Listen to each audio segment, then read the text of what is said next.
I rise to support this bill, sir. Central Council of Homeopathy, a body within the Health Ministry, was set up in 1973 to monitor the quality of homeopathy education in the country. Any institution that wants to grant degrees in homeopathy needs to take the Central Council of Homeopathy's Hassan.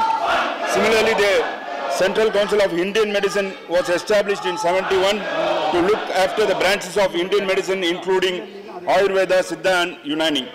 Unfortunately, the entire system and quality of homeopathy education in the country are plagued by two major problems. First, corruption, and secondly, the deterioration in the standard of education.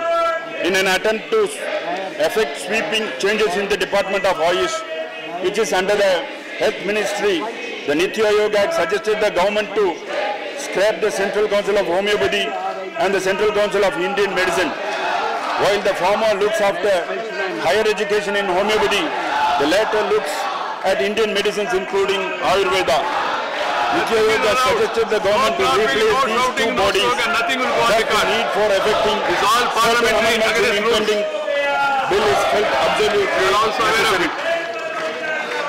The bill states that if any person has established a homeopathy medical college, or if an established homeopathy medical college has opened new courses or increased its admission capacity before the ordinance was promulgated, it will have to seek permission from the central government within 1 year.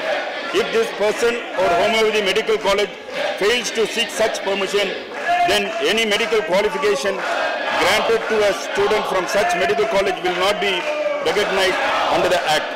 The Central Council will be reconstituted within 1 year from the date of its supersession.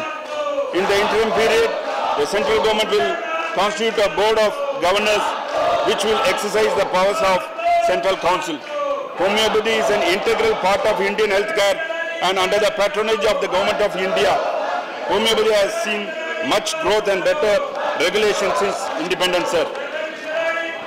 Though India is becoming the global hub of homeopathy education and training and has created master prescribers in the system, what we see today is progressive deterioration of the quality due to myopic implementation of educational standards, sir.